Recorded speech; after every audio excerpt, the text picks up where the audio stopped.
How do you assess the special teams so far for you guys? So it's obviously a lot of different units there. Field goal extra points been really good for us. Punt has been a strength for us.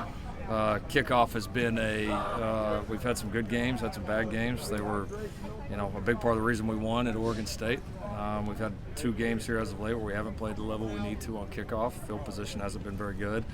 Punt return's been solid. We hadn't had a ton of opportunities in the few realistic return opportunities we have. We haven't had some great kicks. We had a chance to get some yards the other day, and we didn't field the kick well.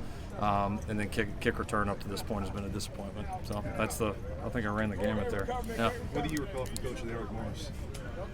Was a good player, fun player. Under-recruited guy that came in.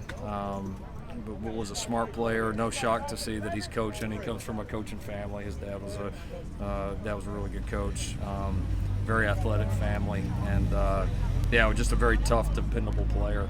We had a great run there, no surprise to see that he's in coaching and doing it at a high level. What's the nuance to his twist on that offense?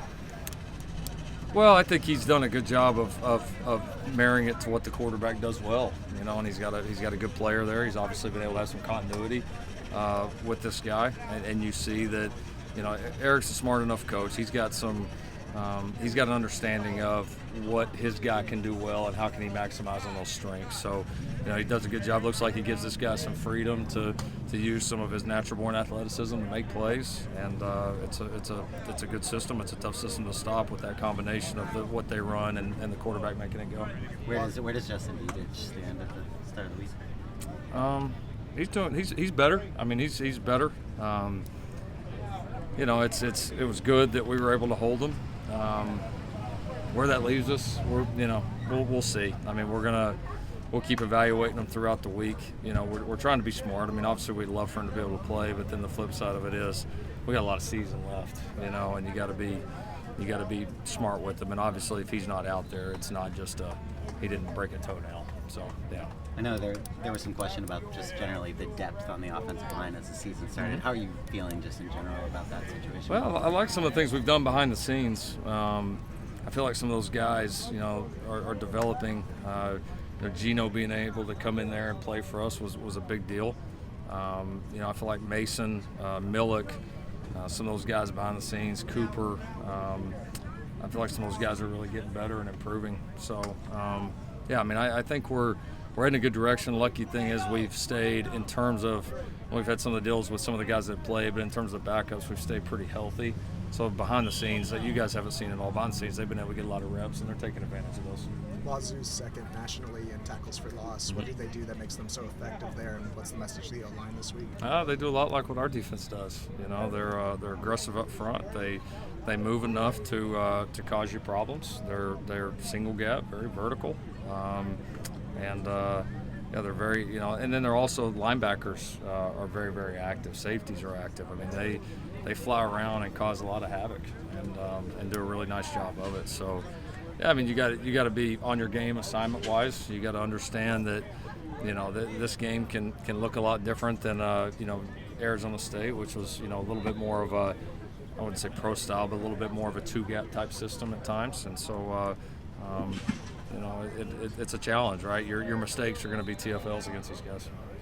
You talked about Clay McGuire and him giving you, his assessment of Justin Edich when you got here. Was he someone play that you kind of leaned on early on here for roster assessment? I talked to him a few times about it. I did. I just being somebody I know and trust and respect his opinion. I talked to him when I first got here, and he was not only great with some of the roster and just it was cool to see his assessment of the place. Right, when you get in new, everybody wants to tell you what's been good and what's been bad, and the reality is you appreciate all their.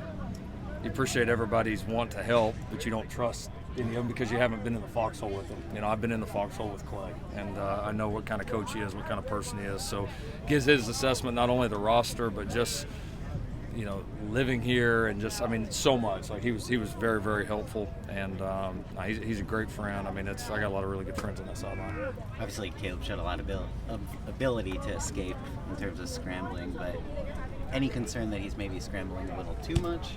No, I mean some of it was designed and taking advantage of that. We had a couple that obviously weren't designed that we got to do better. But I mean that's the kind of player he is, you know, and and that's great if the pocket's clean all day. That's fine. But I mean in modern day college football that doesn't happen very often. Doesn't happen in the pros much either, and that's why you're seeing I think an influx of guys that give you that ability. They can make those things happen. So, you know, for him, as the OC, as head coach, yeah, you want to see it all clean and perfect all the time. But as a quarterback coach, you gotta make the plays that are there, right? And sometimes it's a perfect clean pocket and we work, and at times it's not. We've got to be able to improvise and know what we want to do there as well. What did the film show about the penalties from Saturday, specifically maybe the defensive pass interference?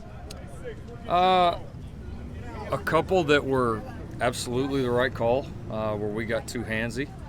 A couple that were really, really close and could have gone either way. And if we had it to do over, we would tell our guy to do exactly the same thing that he did. In our opinion, was awesome coverage.